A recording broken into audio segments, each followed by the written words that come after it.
Welcome back to the Deep Dive. Today, we're doing something a little different. We're shelving the TrackMan numbers. Yep. We're forgetting about ground reaction forces, smash factor, angle of attack.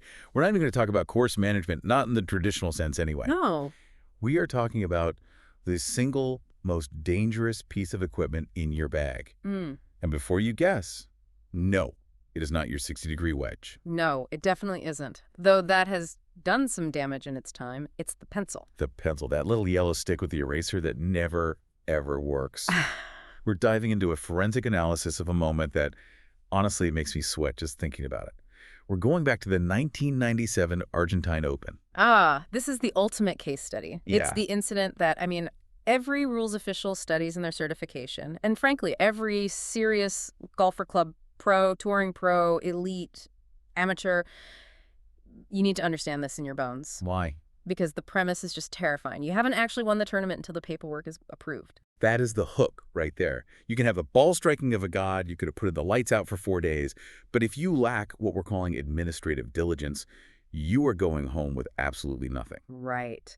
A physical swing requires biomechanics. A tournament win, that requires paperwork. So let's set the scene. It's early December 1997. We're in Buenos Aires. We were at the Jockey Club Argentino, specifically the La Colorada course, which is an Alistair McKenzie design that tells you everything you need to know. It's strategic, it's beautiful, it's historic. And the event itself, the Argentine Open, the Abierto de la República, this is a huge deal down there. Oh, massive. It's one of the oldest national opens in the world, established way back in 1905. So the history is palpable. Yeah. And the atmosphere for this specific Sunday was pretty heavy, wasn't it?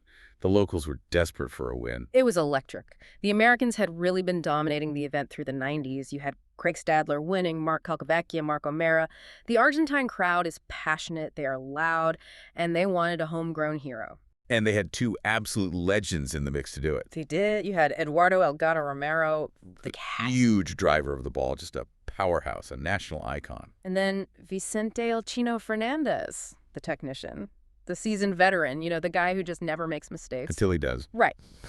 And crashing this party is a 27-year-old American kid named Jim Furyk. Now, we know Furyk as the guy with the 58 and the U.S. Open title. But back then, he was a rising star with that looping swing and just deadly accuracy. Yeah.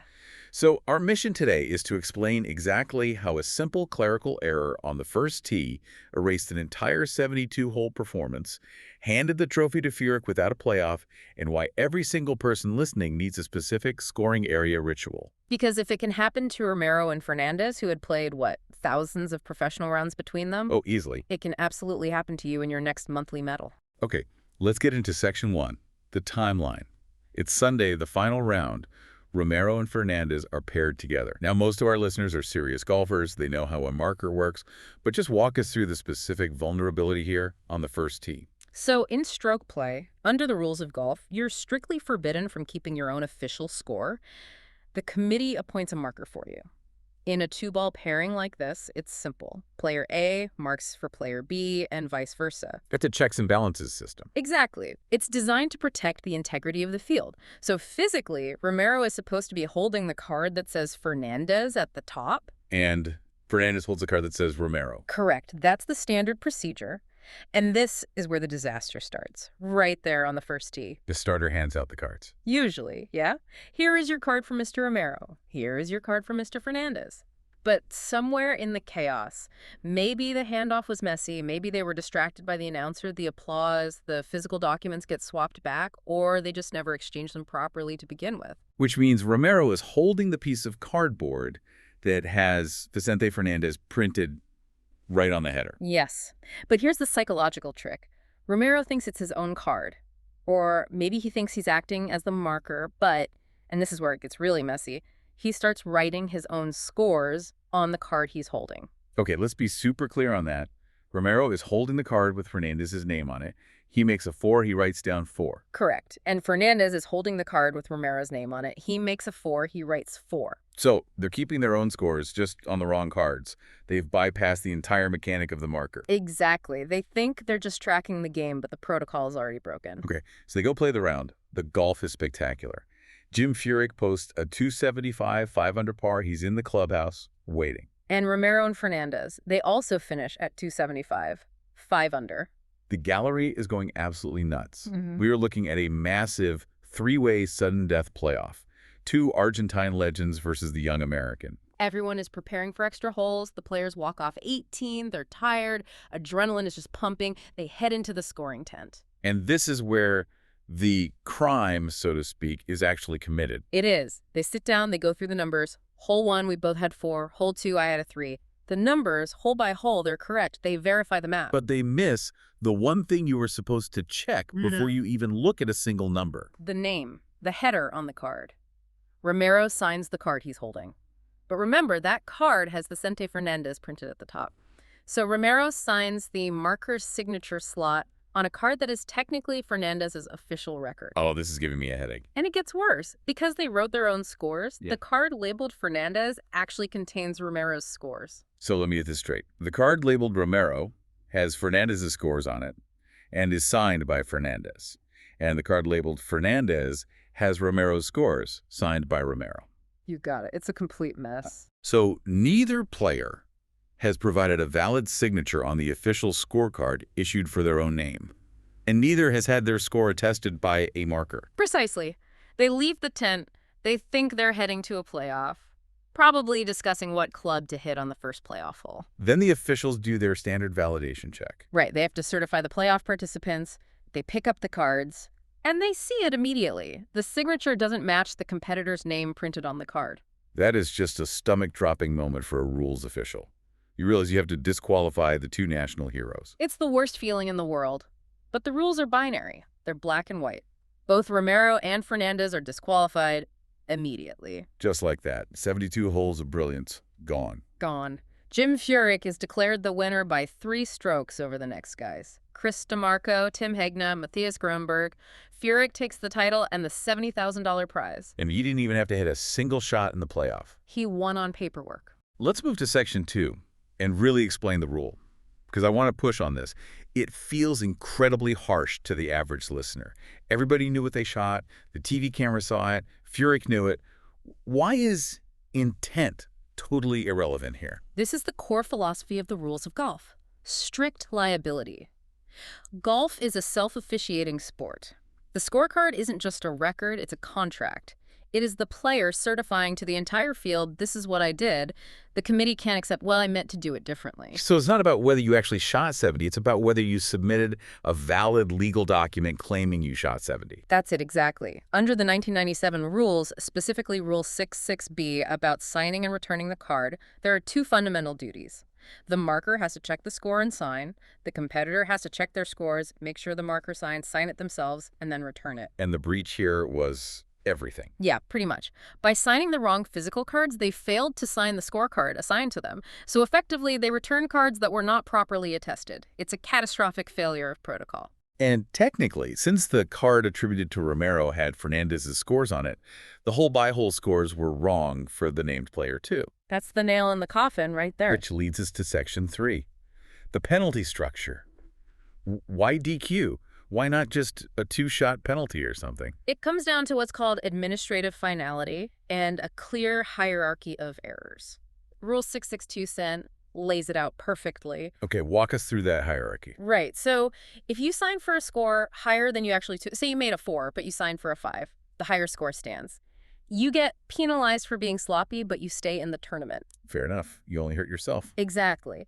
But if you sign for a school that's lower than you actually took, you were disqualified. No questions asked. Because that looks like cheating. And in this case? In this case, it's even simpler. Failure to sign your card or failure to have your marker sign it is an automatic disqualification. So it's treated as if you just never turned in a card at all. Pretty much. And there's a good reason why the penalty is so severe. It's to prevent score manipulation. If players could take cards back after leaving the scoring area, well, they could theoretically change scores based on what they learn about the cut line or the leader. Oh, I see. The winning score is -5. Let me just change that 5 on the last to a 4. Precisely. The game requires a definitive closing time. This wasn't the only time this has happened at a high level, right? Yeah. I'm thinking of that disaster at the Open Championship with Mark Rowe. Oh, the famous Mark Rowe and Jesper Parnevik incident in 2003. Same exact administrative error. Rowe shoots a 67 the round of his life at a major championship. Well, gets DQ'd. DQ'd.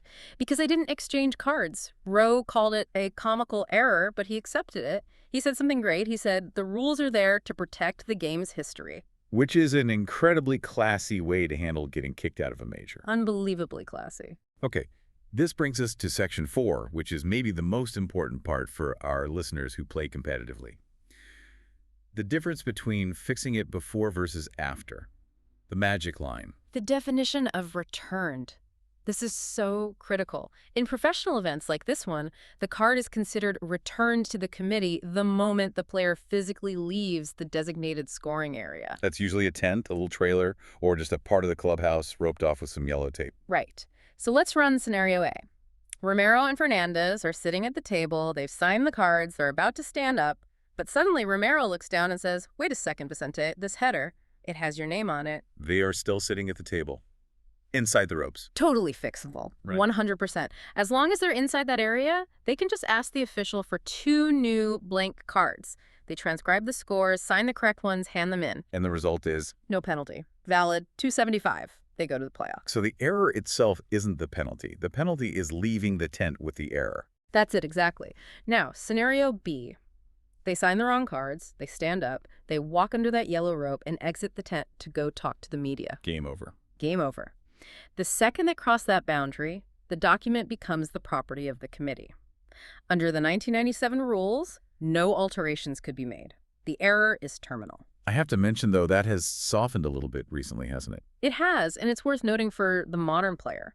As of 2024, the major tours, PGA Tour, DP World Tour, in concert with the USGA, they've introduced a 15-minute window. A little grace period. Exactly. You can correct an administrative error, like a missing signature or a swapped card, even after leaving the area, as long as you do it within about 15 minutes and before the competition has officially closed. That rule change basically exists because of this incident. It really does. It was Yeah. brought in to stop these horrible gotcha moments from ruining tournaments.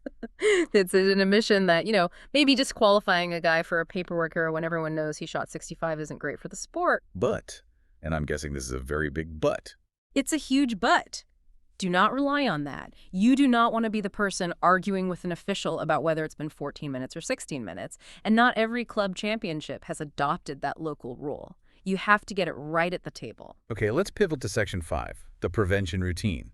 We promised a checklist. If you're playing in a tournament this weekend, you need a scoring area ritual. And it starts way before the scoring area. It starts on the first tee. We break it down into 3 phases. Phase 1, the first tee protocol. Verify the instrument. When the starter hands you that card, don't just shove it in your back pocket. Read the name. Then look at your marker, your playing partner, and say out loud, "I am marking for John Smith. Is this your card?" I like the idea of physically marking it too. Yes. Put a circle, a dash, something on the marker's notes section. Visually remind yourself, the card I'm holding is not mine. It sounds silly, but under pressure, your brain reverts to autopilot. Good tip. Phase 2, mid-round maintenance. This one's easy. Verbal confirmation. At the end of every hole, walking to the next tee, just say it out loud. I had 4, you had 4. Agree on the number before you write it down. It prevents that awful argument on the 18th green where you're trying to remember what happened 3 hours ago on the 6th hole. And keep the card dry. Please, use a holder.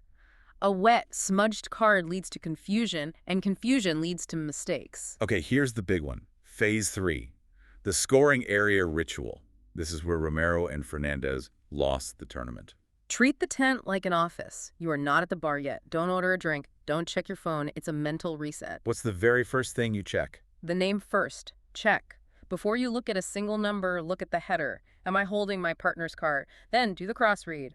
Read the scores aloud, hole by hole, while your partner checks their own notes. And do not just check the total. Never just check the total. The committee adds the total. You are only responsible for the hole-by-hole scores. If the total is wrong, they fix it. If a hole score is lower than what you actually made, you're out.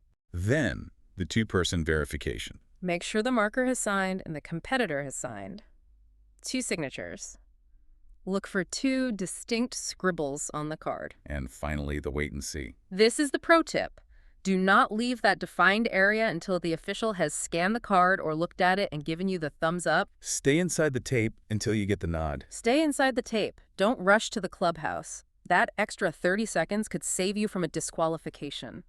If Romero and Fernandez had just paused for 10 seconds to look at the headers, history would be completely different. It really highlights that at the elite level, golf isn't just physical. It's procedural. It is about executing a process from the first drive to the final signature. It is. Jim Furyk went on to win a U.S. Open and shoot a 58. He's a Hall of Famer.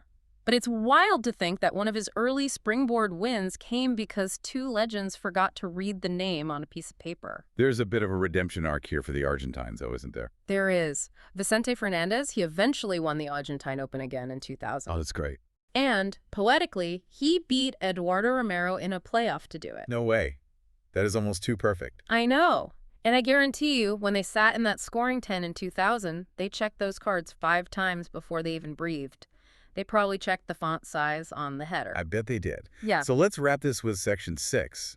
What's the key takeaway here for everyone listening? It means that administrative diligence is a core athletic skill. It is not an afterthought. You wouldn't hit a drive without gripping the club properly. Don't hand in a scorecard without checking the name properly. The most important club in the bag really is the pencil. And a missed signature is just as damaging as a shanked drive. They both can result in a lost tournament. Here's a thought to leave you with. We talk about strict liability in golf. In a self-officiating sport like ours, does this kind of strictness, where intent doesn't matter at all, does it truly protect the integrity of the game? Or does it, occasionally just mock the athletic achievement? That is the eternal question, isn't it? Does the punishment fit the crime when the crime is just paperwork? Something to mull over next time you're signing your card. Thanks for listening to The Deep Dive.